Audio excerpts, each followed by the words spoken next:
তারা ফতোয়াবাজি করে যে বুখারী শরীফের হাদিস, আয়েশা সিদ্দিকা থেকে বর্ণিত হাদিস দ্বারা প্রমাণিত তারাবির নামাজ 8 রাকাত। ইদানিংকালে তারাবির নামাজ নিয়ে আরেকটা ফতোয়া শুরু হয়েছে। তারাবির নামাজ অনেক ফতোয়াবাজ বলতেছে এটা নফল, কেউ পড়লে সওয়াব হবে, না পড়লে কোনো গুনাহ নাই। রমজানুল মোবারকে আরেকটা কাজ হলো, গুরুত্বপূর্ণ আমল হলো তারাবির নামাজ। আল্লাহ নবী সাল্লাল্লাহু আলাইহি ওয়াসাল্লাম ইরশাদ করেছেন, মান কামা রমাদানা ঈমানান ওয়া ইহতিসাবান গুফিরা লাহু মা তাকাদ্দামা মিন যামবিহি। কেউ যদি বিশ্বাসের সাথে এবং বেশি সওয়াব পাওয়ার আশায় তারাবির নামাজ আদায় করে, তাহলে এই তারাবির নামাজের ওসিলায় তার জীবনের গুনাহগুলো মাফ হয়ে যাবে। সুবহানাল্লাহ। তারাবির নামাজ আমরা পড়ব, এবং তারাবির নামাজ কত রাকাত? 20 রাকাত। আরো জোরে বলেন, তারাবির নামাজ কত রাকাত? আল্লাহর নবী সাহাবায়ে কেরামকে সাথে নিয়ে তারাবির নামাজ আদায় করেছেন 20 রাকাত। কত রাকাত? নবীর সাহাবায়ে কেরাম তারাবির নামাজ আদায় করেছেন কত রাকাত? খুলাফায়ে রাশিদিনের যুগে তারাবির নামাজ কত রাকাত ছিল? তাবিনে ইজামের যুগে তারাবির নামাজ ছিল, তবে তাবিনের যুগে তারাবির নামাজ কত ছিল? এমন কি আজ থেকে প্রায় 150 বছর আগ পর্যন্ত নবীজি সাল্লাল্লাহু আলাইহি ওয়াসাল্লামের যুগ থেকে শতাব্দীর পর শতাব্দী সারা বিশ্বে, সারা পৃথিবীতে তারাবির নামাজ ছিল 20 রাকাত। এই তারাবির নামাজ নিয়ে নতুন ফিতনা তৈরি করলো যে সে ছিল নসিব রেফাই।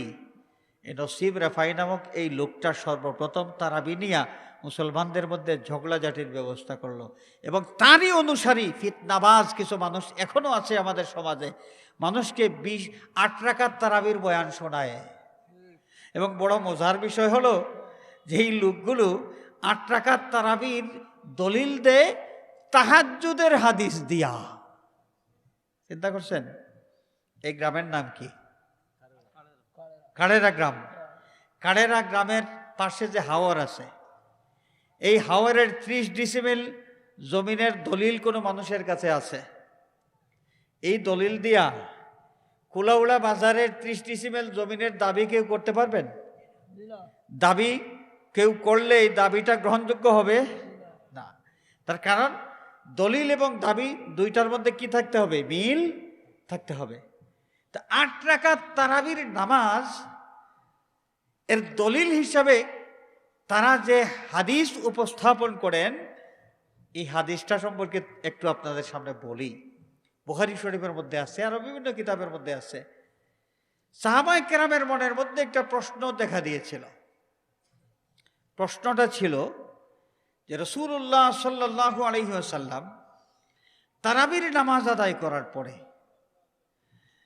তারাবির নামাজ আদায় করেছেন, তো নবীর সাথে তো সাহাবায়ে কেরামও তারাবির নামাজ আদায় করেছেন। তো তারাবির নামাজ আদায় করলে এই রাতে কি তাহাজ্জুদের নামাজও পড়া লাগবে? এটা প্রশ্ন। রোজার মাস ছাড়া অন্য কোনো মাসে তো তারাবির নাই। অন্য মাসে মানুষ রাতের বেলা এশার নামাজের পরে এই তাহাজ্জুদের নামাজ এগুলো আদায় করেন। তো সাহাবায়ে কেরাম আম্মাজান হযরতে আয়েশা সিদ্দিকা রাদিয়াল্লাহু তাআলা আনহার খেদমতে এই প্রশ্নটা রেখেছিলেন যে আম্মাজান, আল্লাহ রসুল সাল্লাল্লাহু আলাইহি ওয়াসাল্লাম রোজার মাসের রাতের বেলা যে নামাজ, এই নামাজটা কিভাবে আদায় করতেন? আল্লাহর নবীর রোজার মাসের রাতের বেলার নামাজ সম্পর্কে একটু আমাদেরকে আপনি বলুন। আম্মাজান হযরতে আয়েশা সিদ্দিকা রাদিয়াল্লাহু তাআলা আনহা তখন জবাব দিয়েছিলেন যে আল্লাহ রসুল সাল্লাল্লাহু আলাইহি ওয়াসাল্লাম রোজার মাসে এবং রোজার মাস ছাড়াও বাকি 11 মাসেও 8 রাকাত নামাজ আদায় করতেন, কম করতেন না। 8 রাকাতের কম করতেন না। বাস। এখন এই 8 রাকাত এরা ধরছে তারাবির নামাজ। আচ্ছা, আপনারা বলুন, তারাবির নামাজ রোজার মাস ছাড়া অন্য কোনো মাসে পড়া যায়? পড়া হয় নাই। তাহলে আম্মাজান হযরতে আয়েশা সিদ্দিকা রাদিয়াল্লাহু তাআলা আনহা যে বললেন যে এই 8 রাকাত নামাজ আল্লাহর নবী রোজার মাসেও পড়তেন, 12 মাসেও পড়তেন, তিনি এই কথার মাধ্যমে সাহাবায়ে কেরামের একটা প্রশ্নের জবাব দিয়েছেন। প্রশ্নটা ছিল তারাবির নামাজ পড়লে তাহাজ্জুদের নামাজ আবার লাগে কিনা। আম্মাজান জানাই দিয়েছেন যে আল্লাহর নবী সাল্লাল্লাহু আলাইহি ওয়াসাল্লাম তাহাজ্জুদের যেই নামাজ, এই নামাজটা যেভাবে বাকি 11 মাস আদায় করেছেন, রোজার মাসে তারাবির নামাজ আদায় করার পরেও তাহাজ্জুদের নামাজ বাদ দেন নাই, তাহাজ্জুদের নামাজও আদায় করেছেন। সুবহানাল্লাহ।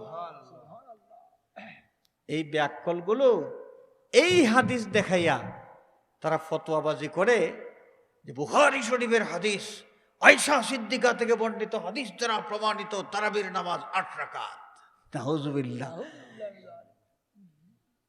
এই হাদিসটার দলিল হলো তারাবির নামাজ পড়লে তাহাজ্জুদের নামাজ আবার আদায় করলে সেই নামাজ শুদ্ধ হবে কি না, কোনো মানুষ তাহাজ্জুদের সওয়াব পাবে কি না, এর দলিল হলো এই হাদিস।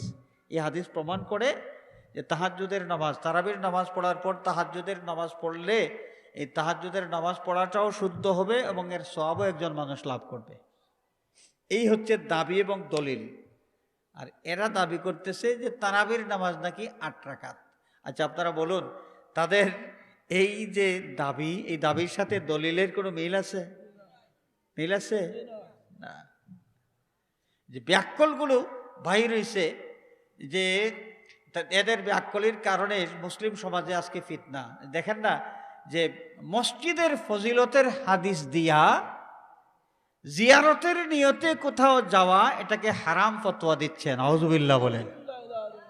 মসজিদের ফজিলতের হাদিস, লা তাশুদ্দুর রিহাল ইল্লা ইলা সালাসাতি মাসাজিদ, কোন মসজিদে নামাজ পড়ে বেশি সওয়াব পাইতে হলে তোমরা 3টা মসজিদে গেলে পৃথিবীর অন্য সব মসজিদ থেকে বেশি সওয়াব পাবে। আর এই 3 মসজিদ ছাড়া পৃথিবীর আর যত মসজিদ আছে সমস্ত মসজিদে নামাজ আদায় করলে সমান সওয়াব। বেশি সওয়াব পাই, নামাজ পড়ে বেশি সওয়াব পাইবার নিয়তে যদি তোমরা সফর করো তাহলে 3টা মসজিদের উদ্দেশ্যেই সফর করবে। এই হলো হাদিসের মূল কথা।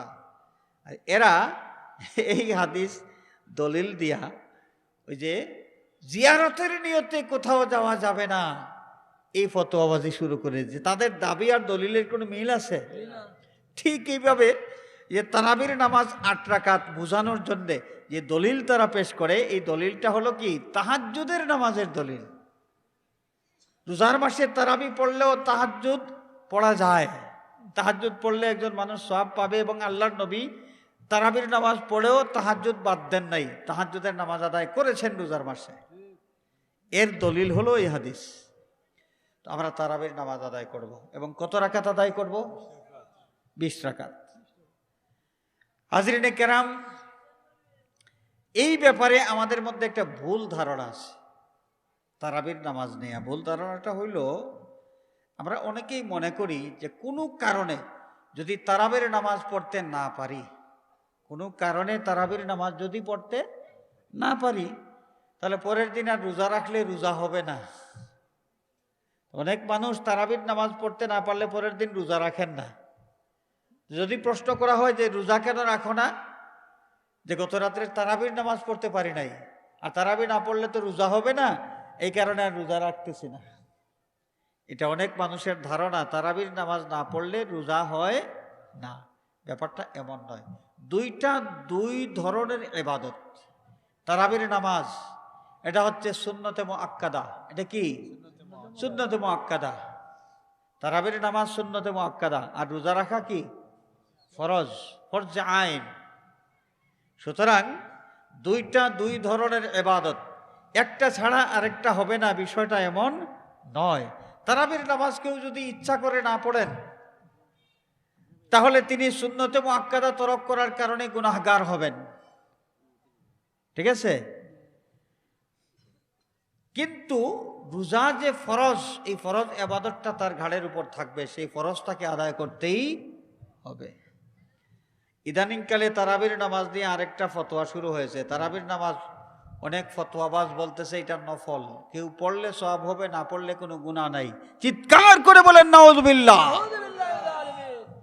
এই উল্টাপাল্টা ফতোয়াবাজি যারা করে, এরা মুমিন মুসলমানদেরকে কল্যাণ থেকে দূরে রাখতে চায়, বঞ্চিত রাখতে চায়। আল্লাহ রাব্বুল আলামিন আমাদের সকলকে রোজার মাসের হক আদায় করার তৌফিক যেন দান করেন, সবাই বলে আমিন। আমরা যেন রোজার পবিত্রতা রক্ষা করতে পারি, আল্লাহ পাক এই তৌফিক আমাদেরকে দান করুন, আমিন।